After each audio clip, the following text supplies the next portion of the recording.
Voilà. Alors aujourd'hui, on est le 23 Elul. Il nous reste 7 jours pour nous préparer avant la rentrée de la fête de Rosh Hashanah, bien sûr, mais on prépare aussi surtout la fête Shalosh Regalim que fait la fête de Sukkot. Alors, petite halakha, vous savez qu'il y a un principe que quand on est dans des endroits qui sont des régions froides, eh bien, on doit aussi, bien sûr, faire la souka, mais il y a certaines règles qui sont un peu plus, on va dire, plus adaptées à l'endroit. Dans les régions froides, où l'on est donc indisposé en dormant dans la souka, parce qu'effectivement, à cause du froid, ce n'est pas évident. Et si l'on ne dispose pas d'oreiller et de couverture de la manière qu'il convient, eh bien, la halakha, c'est qu'il n'est pas nécessaire de dormir dans la souka. Et donc, même si maintenant on dispose d'oreillers, c'est-à-dire on peut être de manière confortable, mais qu'il est impossible de les disposer dans la souka parce que la souka est tellement faite de telle manière, des fois c'est des toutes petites soukottes, eh bien, pendant les 7 jours de la fête, eh bien, si on ne peut pas effectivement utiliser cette souka, eh bien, pour pouvoir y mettre des coussins, et donc, il serait possible, mais uniquement en les faisant sortir de la souka pendant les repas, puis de les rapporter par la suite, parce que la souka est petite pour dormir. S'il en résulte donc un effort supplémentaire, duquel on est donc incommodé au point que si même un effort était nécessaire pour dormir à la maison, on s'en abstiendrait, on n'aurait pas à dormir donc dans la souka. Là, ici, effectivement, il n'y a pas d'obligation de dormir dans la souka, car celui qui est incommodé par la souka, eh bien, la règle, c'est qu'il n'est pas tenu d'y résider. Alors, bien sûr, c'est important, donc, bien sûr, pour les jours de la semaine, mais le premier soir, il est évident que la misva, c'est le premier jour de la fête. De nos jours, tous, bien sûr, ont l'habitude d'adopter une attitude beaucoup plus conciliante et donc de ne pas dormir dans la souka. Seuls ceux qui mettent en pratique les mitzvot de la manière la plus scrupuleuse le font encore à notre époque, et même certains ne dorment ni dans la souka ni chez eux, ces grandes sadikim, comme le rabbi le faisait, parce qu'il y a un digne qui dit comment on peut dormir chez soi alors qu'il y a une lumière tellement grande dans la souka. Et donc, dormir en dehors de la souka, par contre, ce n'est pas possible non plus. Donc, alors, qu'est-ce que faisait le rabbi pendant 7 jours? Il ne dormait pas. On a la coutume de faire, au moment où, vous savez, où on va prendre les 4 espèces, donc le loulav avec donc les trogs, la dassim, les 3 branches de myrte minimum, comme on a vu, et la harava, les 2 feuilles d'harava, on a l'habitude de les secouer de la manière suivante. Écoutez bien. Donc, d'abord, on va faire donc bien sûr la bracha al netilat lulav, le premier jour avec Shecheyanu, et on va aller ensuite donc du sud au nord. D'accord? Donc, quand on est en fait face au Aaron à Kodesh, quand on est face à l'endroit où on met les siffrés Torah dans les synagogues, eh bien, le sud va se trouver en général, donc sachant que comment dire, le Aaron à Kodesh se trouve au Maharav, c'est-à-dire à l'ouest, donc le sud est à droite et ensuite le nord est à gauche, d'accord? Et l'est donc se trouve derrière nous et le devant c'est l'ouest. Donc, comment est-ce qu'on doit secouer le loulav? On va du sud au nord, vers le coin sud-est et vers le coin nord-est. On va ensuite à l'est, vers le milieu de l'est, vers le haut. Il faut donc ensuite aller vers le haut, aller à l'allée et on descend quelque peu afin de révéler dans le monde au retour vers la poitrine, puisqu'à chaque fois qu'on fait le mouvement, on fait chaque mouvement quand on lève, on ramène vers soi et on le met sur le cœur pour que chaque chose qu'on a été péché vienne et s'introduise à l'intérieur de notre cœur. Ensuite, on va vers le bas, on va à l'aller vers le bas et on monte quelque peu afin d'apporter l'élévation du monde au retour vers la poitrine toujours. À l'ouest, ensuite, les 2 premières fois vers le coin nord-ouest, puis la 3e fois vers le milieu de l'ouest. Et les 7 premiers mouvements sont encore à l'intérieur des réceptacles. Le 18e, en revanche, est la lumière. Et c'est l'unification de la présence divine qui se trouve donc à l'ouest, puisque c'est avec ça où se trouve la Shrina que nous attirons la lumière la plus intense. Il y a un concept chassidique qui nous enseigne comme ça la participation, le fait de participer avec le peuple. on sait que l'organisation de Simcha Bet HaShoeva, qui était une joie extrême, était la suivante. Les ignorants, les Hamaharetz, n'y prenaient pas part. Elle n'était accessible, comme dit la Gemara là-bas, elle était accessible à quiconque le désirait, tout le monde pouvait venir voir, mais seuls pouvaient participer et la célébrer les grands et les sages d'Israël, ceux qui étaient donc des Rosh Hashivot, des membres du Sanhédrin, des hommes, des Chassidim, des hommes pieux, des anciens, des hommes de bonnes actions. En revanche, tout le peuple, les hommes et les femmes, venaient uniquement pour voir et pour entendre ce qui se passait. Il y avait des chants, il y avait des danses, il y avait une joie extrême. Il y avait on dit que les Talmidei Chachamim, ils dansaient avec des torches, ils lançaient des torches, ils jonglaient avec des torches. Il y avait une joie extraordinaire.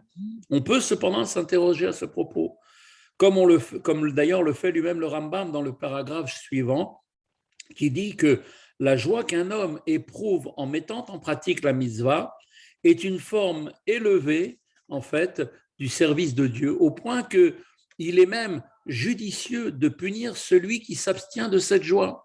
Or, ici, la joie de Simcha Bet HaShoeva fut instaurée. Pourquoi? Pour que les mitzvot soient chéris par chacun, par nous-mêmes. Pourquoi donc maintenant empêcher le peuple de participer à cette joie en dansant eux-mêmes aussi parmi les Talmidei Chachamim et tous ces grands maîtres? L'explication est la suivante. La voici. L'obligation de célébrer cette grande joie s'appliquait dans le Beth Amikdash. Comme il est dit, vous vous réjouirez devant l'Éternel votre Dieu, et c'est pour cette raison que le peuple ne pouvait pas y prendre part. Pourquoi? Parce que l'endroit du Beth Amikdash, il y a une obligation qui est particulière de crainte de Dieu, comme il est dit, vous craindrez mon sanctuaire, comme il est dit. Et Tira, c'est vraiment, comme c'est marqué, avec une grande peur de l'endroit. Or, la joie est à l'inverse de la crainte. De ce fait, seuls les grands et les sages d'Israël, qui étaient capables de cumuler ces deux sentiments, une grande joie et une crainte profonde, pouvaient participer à la joie de Simcha Bet HaShoeva. À l'inverse, le peuple, incapable de cumuler ces deux sentiments opposés, venait seulement pour voir et pour entendre, pour recevoir la joie des sages. En voyant ce spectacle, ils étaient empreints d'une joie extraordinaire de voir cela. Alors, il sort maintenant de tout ça un enseignement pour notre période à nous, de cette génération dans laquelle nous vivons. La destruction, comme on le sait, la destruction est une réparation. Aujourd'hui, nous vivons dans une situation où le Beth Amikdash n'est pas là, mais il faut savoir que c'est pour reconstruire un plus grand et un plus beau. Nous ne disposons pas aujourd'hui du Beth Amikdash. Et donc, qu'est-ce qui se passe? Eh bien, aujourd'hui, dans notre époque, l'obligation de se réjouir pendant la fête de Sukkot est identique dans tout endroit. Chaque juif, et non uniquement les grands sages, ont donc l'obligation de prendre part à la joie de Simcha Bet HaShoeva. Et c'est exactement ce qui se passait pour ceux qui ont eu la chance d'aller à New York, quand ça c'était effectivement là-bas, il y avait des fêtes devant le 717 là-bas, il y avait des orchestres dans la rue, les rues étaient fermées, c'était extraordinaire la joie qu'il y avait là-bas et tout le monde y prenait part. Et donc, cette joie n'est pas seulement un sentiment du cœur, puisque selon les termes du Rambam, il est nécessaire de danser, on tape des mains, on chante et on se réjouit. Ça, c'est un discours que le rabbi avait prononcé effectivement lors de ses Farbringen. Voilà donc l'importance de la joie de Simcha Bet HaShoeva. Aujourd'hui, tout le monde doit danser, chanter, et on explique que quand on danse et quand on chante à Simcha Bet HaShoeva, c'est une joie que l'on va amener, on va aller puiser de la joie pour toute l'année, et pas seulement de la joie, mais comme le disait la Gemara, le prophète Yona a puisé à ce moment de Simcha Bet HaShoeva la prophétie qui a fait de lui un prophète. Eh bien, pendant cette période-là, chaque juif a la possibilité de puiser aussi cette dimension de Ruach HaKodesh en se réjouissant. Il y a un dicton comme ça aussi, maintenant un dicton, qui nous parle sur l'hospitalité. Le Saint Zohar prononce une mise en garde particulière affirmant la nécessité de recevoir des invités dans la soukha. Et l'on pourrait penser qu'il fait référence également à des gens qui sont pauvres dans cette mitzvah de la soukha et qui subissent le manque dans sa pratique. Donc, on pourrait penser ça aussi. Il est donc une mitzvah de recevoir un tel pauvre dans sa soukha et de lui permettre de rencontrer une mitzvah aussi haute. C'est-à-dire que la mitzvah, c'est de faire l'hospitalité, pas seulement à des gens qui sont pauvres, qui n'ont pas de quoi manger, mais aussi des pauvres spirituels qui n'ont pas été éduqués dans ce sens et des juifs que l'on pourrait amener dans sa soukha, eh bien, qui n'ont pas l'habitude de faire cette mitzvah. C'est là aussi une forme de tzedaka très, très haute. Voilà une petite histoire maintenant, comme on a l'habitude chaque jour. C'est marqué qu'une fois, à Hoshana Rabbah, vous savez, la grande fête qui clôture toutes les fêtes de Sukkot, où l'on ne dort pas la soirée et le lendemain matin, on va tourner 7 fois autour de la bima avec le loulav que l'on va donc abandonner ensuite, puisque c'est le dernier jour de la fête. Eh bien, une fois, à Hoshana Rabbah, notre maître, le Maguide de Mezrich, qui était d'ailleurs le maître du Admor Zaken, qui était donc l'élève, le successeur du Baal Shem Tov, eh bien, le Maguide de Mezrich entra dans la Soukha, suivi par son disciple, l'Admor Zaken. Le Maguide de Mezrich lui dit « Verrouille la porte afin que nul ne puisse entrer. » Alors, l'Admor Zaken était quand même assez étonné de cette demande. Il lui dit « Ne sois pas ému, reste calme. Pourquoi ? Mon maître, le Baal Shem Tov, est arrivé. » Donc, il y avait une manifestation de l'âme du Baal Shem Tov qui était descendue dans la soukha du Maguide de Mezrich et où se trouvait à ce moment-là l'Admor Hazaken.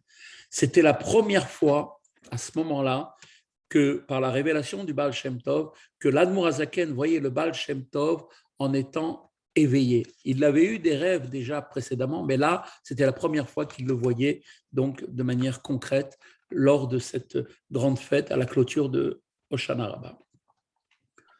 On va faire une petite sikha pour conclure notre enseignement d'aujourd'hui. La Torah nous dit que notre but est d'illuminer la rue, c'est d'amener de la lumière dans la rue.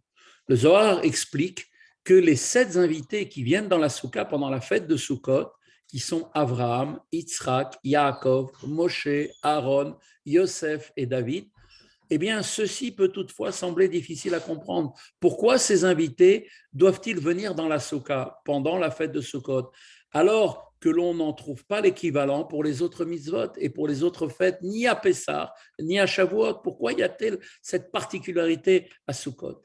Eh bien, l'explication est la suivante. La mitzvah de la soukha, dans sa dimension morale, spirituelle, souligne que l'on ne doit pas s'affecter devant l'obscurité et la froideur de la rue. Bien au contraire, on doit quitter sa maison et se rendre à l'intérieur de la soukha. Pourquoi? Afin d'éclairer la rue. Bien entendu, quand on demande à un juif de se rendre dans la rue obscure et froide, il est certain qu'on ne l'y laisse pas y aller seul. On lui insuffle, bien évidemment, aussi toutes les forces nécessaires pour pouvoir arriver à partir dans cet endroit. C'est donc précisément pour cette raison que des invités viennent pendant la fête de Sukkot. Pourquoi? Eh bien, ils viennent pour conférer ainsi la force de servir Dieu pendant la saison des pluies qui précède juste la période de l'hiver, puisque tout de suite après, on va rentrer, d'ailleurs on fait même la bracha au moment du Moussaf, du dernier jour de la fête, pour parler de la venue des pluies et du vent, qui en fait est un appel vers la période de l'hiver. Donc, pour pouvoir recevoir toutes les forces, pour pouvoir affronter ce froid et la rue, l'extérieur, c'est pour cette raison que descendent les âmes de tous nos pères, de tous nos patriarches, ainsi que des grandes tzadikim.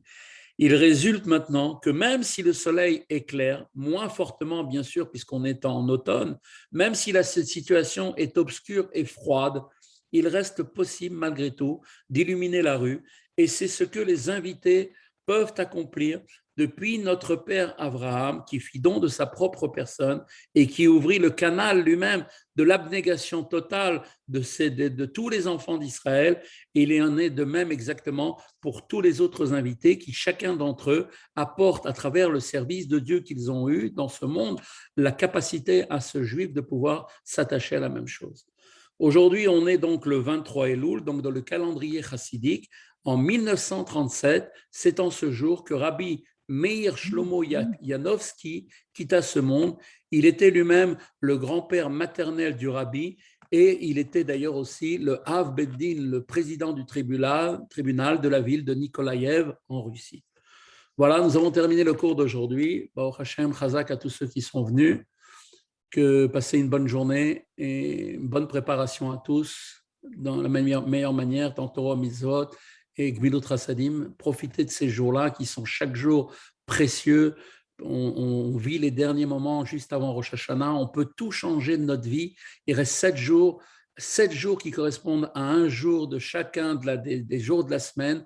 Tout ce qu'on peut arranger chaque jour. Aujourd'hui, c'est comme si on arrangeait le dimanche, tous les jours des dimanches de l'année. Demain, ce sera tous les lundis de l'année et ainsi de suite, jusqu'à arriver à Rosh Hashanah, où Dieu nous donnera toutes ces bénédictions matériellement, spirituellement, pour avoir une bonne santé, avoir des enfants en bonne santé et des enfants pour ceux qui n'en ont pas, et une grande parnassa avec une réussite matérielle et spirituelle pour tous. Voilà, à tous, à bientôt, bonne journée, et si Dieu veut, à demain. À demain, si Dieu veut. Au revoir tout le monde. Au revoir.